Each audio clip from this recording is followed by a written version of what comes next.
Manchester United fans are smiling. They are excited.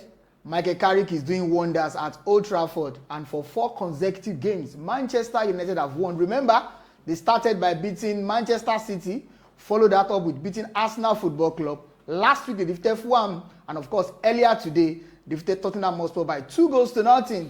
And of course, I must say, United fans are excited. Welcome to another edition of Sport Hangout, where we give you the latest coming from the ever-busy world of sport. We are going to talk about Manchester United in a bit, what happened earlier today. And of course, I've got, as usual, JJ, the United fan, is so excited.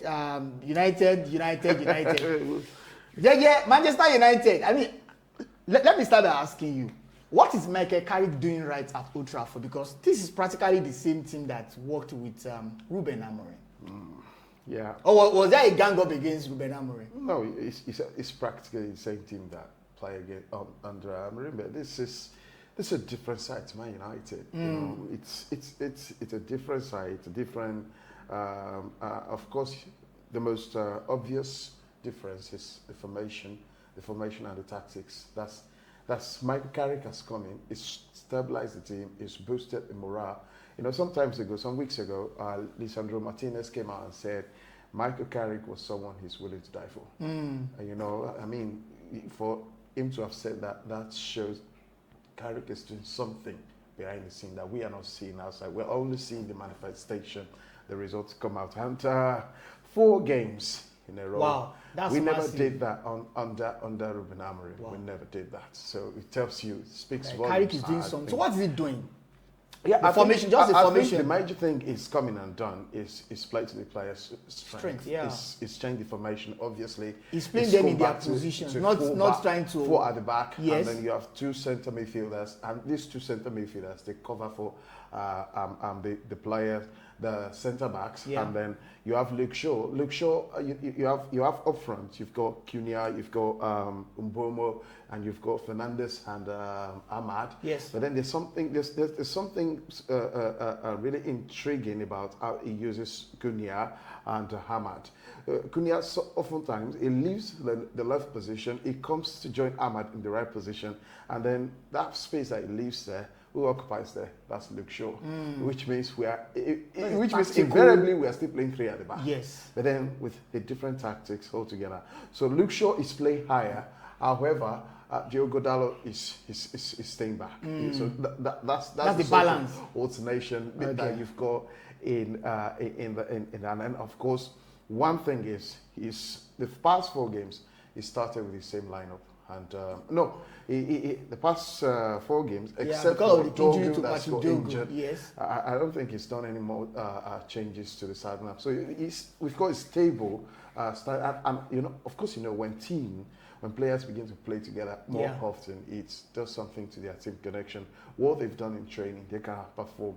And then when they go to training, the coach can know, okay, these are the players I'm going to use for next game, and let's train them.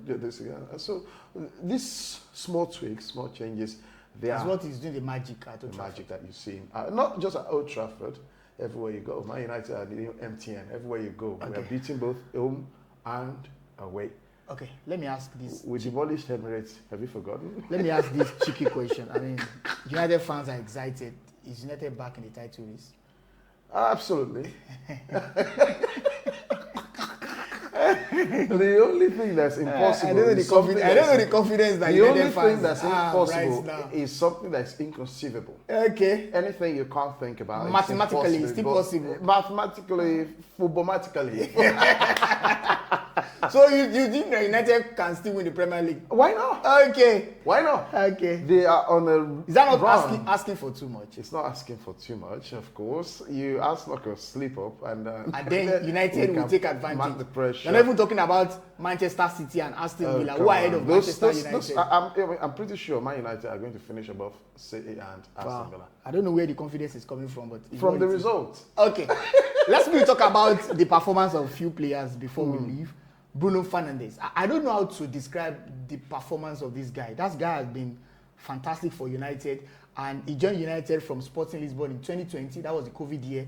And if you look at the statistics, his numbers are crazy. Even for a midfielder, the goal involvement, the assists, the goals, everything that he has done for Manchester United. Do you think that United will be able to cope without Bruno? Let's say he gets injured, he leaves Manchester United. Do you think United can cope without Bruno Fernandes? Because right now, look at the United team. I don't think there's a replacement. There's no replacement for Bruno Fernandes. There's no replacement in world football currently for Bruno Fernandes. It's a different kind of player. Not to mention United. He's the sort of players that come once in a blue moon. They don't appear too often. So I was thinking about it yesterday. I was thinking about it. I looked at Man City team and I looked at Kevin De Bruyne when he was at Man City, when he was Kevin De Bruyne. Yeah, and I realized that most of the things Guardiola had achieved was because he had this X factor guys in the team, and then now they are more or less like band average. The only thing is they are Man City and they have Pep Guardiola. That's the only name they have to eat the pedigree. Yeah. Beyond that, I don't see any pedigree player in that team currently, apart from maybe Haaland. So I was thinking, if Bruno Fernandes leaves Man United today, are we not going to fall into the same situation Man City are right now? Who steps in? It's going to be leaving a huge boot for anyone to fill it. Just like when Ronaldo left. He's played 314 games for Man United. He's got 200 goal involvement, 104 goals, for a midfielder. 86 assists in just the space of 5.5 years for a midfielder. Something that would be the pride of most attackers. Most attackers would be proud of that. But, we are really proud to be witnessing Bruno Fernandes. And, I was saying it the other time. Now, the formation tweak has really helped him. The two center midfielders, they are there to protect the centre backs. And so Bruno Fernandes has been given the free rein to roam and perform his magic. And, of course, he's not disappointed. Okay. And so when you have a player like that that's, he's doing his duty. You've got to now. Even while he was playing further away from the front line, under Amorim, he was still chunking up the assists, the goals. That tells you he's not a good player. He's not an exceptional player. He's world class. Yeah, and sometimes ago, Thierry Henry was describing him. He said that guy wasn't playing football. That guy thinks football, and fantastic. We see what he does on the field today. He plays football. He thinks football. Yeah, JJ. Let's talk about the man who has been good for United, not the playing personnel. Talking about Michael Carrick, who took over after Ruben Amorim was sacked. Of course, there was Darren Fletcher, who was there for how many games? And then they brought in Michael Carrick. 4 games in a row for Manchester City. I know we are getting whispers from Old Trafford, a lot of arguments for and against right now. Some are saying that, well, 4 games in a row, good achievement for United, but it's too early. Roy Keane has been saying that, well, don't be too much in the haste to want to give Michael Carrick the job on a permanent basis. Some are saying, well, he has done enough. He understands the philosophy of Manchester United, but he's not talking. I'm very sure he wants the job on a permanent basis, but he's not forcing it. He's not forcing it. What do you think they will do at the end of the season? Yes, of course, he's not forcing it. In his presser yesterday, he said he wants to stay. Of course, he wants to stay. That would be the dream of any manager in the world to manage Manchester United. But then, like Roy Keane said, it's too early to start talking about that. We've got to give him time. We don't right now. He doesn't need the pressure of thinking about getting the job of Man United at the end of the day. And let's leave him to do his job. He's here as on an interim, and when he does that, he gets things on them. Maybe after the season, then the board can decide. All right, we're going to have to do something with Michael Carrick, and it's going to be the team, the manager come the end. The decision still rests on the board, and well, I think personally, if I would give my opinion, I think he's done enough to convince. I'm very sure. I'm not surprised. He's done enough. It's still early days, but the decision still lies on the board. All right. Christian Romero got a red card in this game, and incidentally, his second red card of the season. It means that he's going to miss 4 games in a row for Manchester City. One of those games for Tottenham Hotspur, and there are big games for Tottenham Hotspur. Was that the defining moment in the game today? Because that red card was gotten in the first half, and then United just went wide, scoring 2 goals at the end of the game. Well, if you call 2 goals wild, I think. Yeah, because the first half they were compact. Tottenham they came with to play. I think only God knows how many at the back. Of course. And but the red card really opens things up. But it's Man United, and that shows you one of the things Michael Carrick has done. Earlier this season, a couple of weeks ago, Everton had a red card in the first half, and they went on to win. They did beat Man United at Old Trafford. Yeah.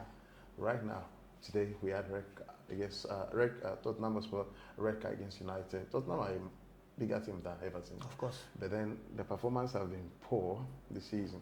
So, but I'm not talking about but I'm talking about something that Michael Carrick has done as well. The team goes on to win, and yes, it's sort of like big moments. But I tell you something, it was a red card that didn't divide the opinion of most fans. Yes. Almost everyone agreed that it was red card because the personality of Romero and the tackle. Second red card. Yes, the rule states that if your tackle is deemed dangerous or excessive to endanger and he's the captain of Tottenham Hotspur. Especially if it's from the ankle above with excessive force, you are certain to get a red card. So, by the red card, but before the red card, we had chances. And it was certain that we were going to win. But then I think there's a thing that red card did to them psychologically too. At the time, towards the end of the second half, they gained momentum, they wanted to score, and then they considered the second goal, which deflated them altogether. But I think we've got the job done, and that's what we want. Again, in 30 seconds, Thomas Frank. Is he on the brink of this? Oh, I feel for him. I do feel for him. You could see it from his visage today. He was looking like a man who knew what was coming. And I won't be surprised if I wake up tomorrow and But he's doing very well in the Champions League now. He's doing well in the Champions League. I think that's one of the reasons he's still there. Yeah. To be honest, I think that's one of the reasons he's still there. 14 on the league table. If Crystal Palace win the next game, then they go back to 15, 16, and they're going to be competing with Leeds United. That says a lot. All right. Manchester United. I mean, the fans are excited. The manager is doing wonders. Look at that, right? Manchester United, the fans are excited. It shows you that the league also is... Okay. The league is what? I mean, they're excited right now. 4 games in a row. Fantastic performance against Tottenham Hotspur earlier today. And I must say that Manchester United are doing very well under their new interim manager, talking about Michael Carrick. So let's get your reactions. Especially if you're a Manchester United fan, what do you think about the performance of United against Tottenham Hotspur? Do you think that United should retain Michael Carrick beyond the end of the season? Do you think they should give him that job? JJ said, well, he has done enough to be given the job on a permanent basis. Do you agree or disagree? Let's get your thoughts on our comment section. My name is Toby. We'll be back some other time. JJ, don't you forget to subscribe and hit the notification bell too. Thank you. Bye-bye.